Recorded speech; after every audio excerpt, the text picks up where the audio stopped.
even meet me in the man who needs you, who meets you in a hidden way on the street, in the stranger. Because Jesus is not imprisoned to his church, and there is even a Christianity which is without a church. When Jesus asks his disciple who they think he is, and they don't know what to say, and he is expecting an answer, then Peter, he says, "You surely is the living Christ, Messiah." And we have two reports. The scriptures very often contradict each other or say the things in a different way. And in one of the textures in St. Matthew, Jesus praises Peter because he said this to him, that he was Messiah. In the other version, from St. Mark and St. Luke, he says that they have to keep secret about it. They must not tell in the world, because this truth is hidden.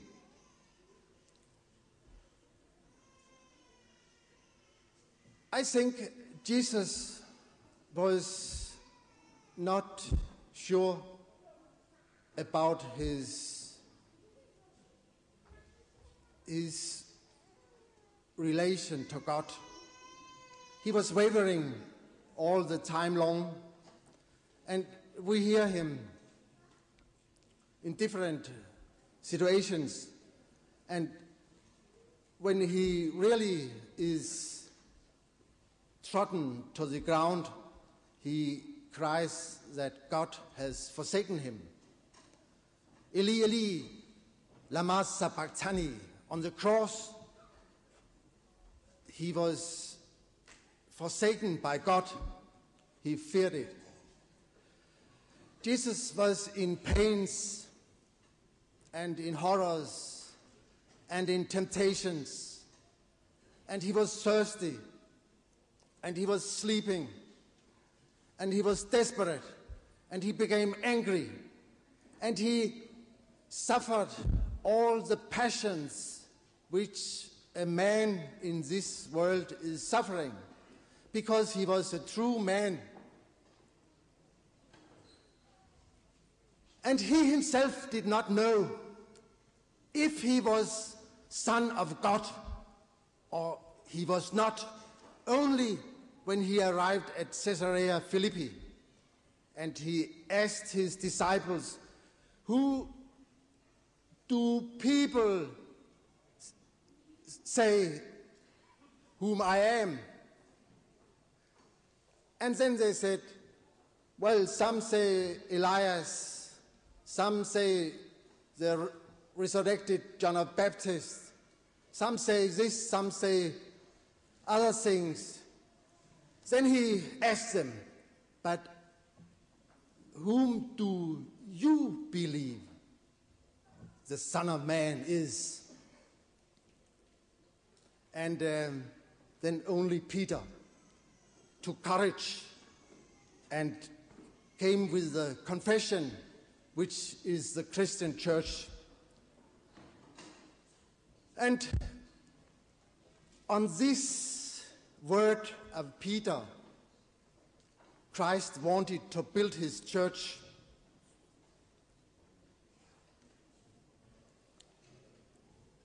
And we have this visible church and churches, many of them, in all Europe, all over the world. But this visible church is not alone the Christian church. The church is invisible and is built where man meets another man and brotherhood evokes in their hearts. And he said, you shall love your fellow man. And not even that, you shall even love your enemy. And this is the hardest task. This is difficult for everybody of us. But if we were able to, the world would change at once.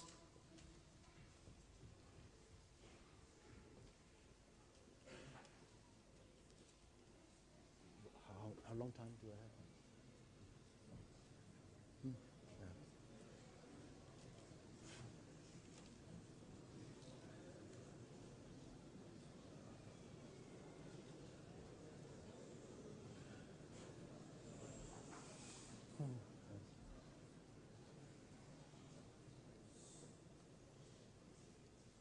The secrets of Jesus.